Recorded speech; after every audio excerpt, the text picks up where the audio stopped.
Hey, it's Shalom with Everything Credit Card Processing, here to discuss what actually happens when your customer runs their credit card into your business. The customer transaction gets swiped in-house, gets either keyed in, or gets put in on your online shopping cart or payment site. Next, there are 3 banks that are involved in this transaction. The customer bank that this card is tied into, the merchant, your business bank that funds your account the next day.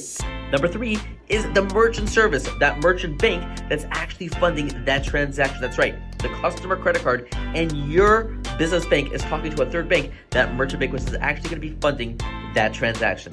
If that card is a Visa, an American Express, MasterCard, when that initial transaction, that initial swipe takes place, that tap, that dip, there is an authorization that gets sent to Visa, MasterCard. Now, they're not necessarily funding that transaction. They're just authorizing that transaction takes place.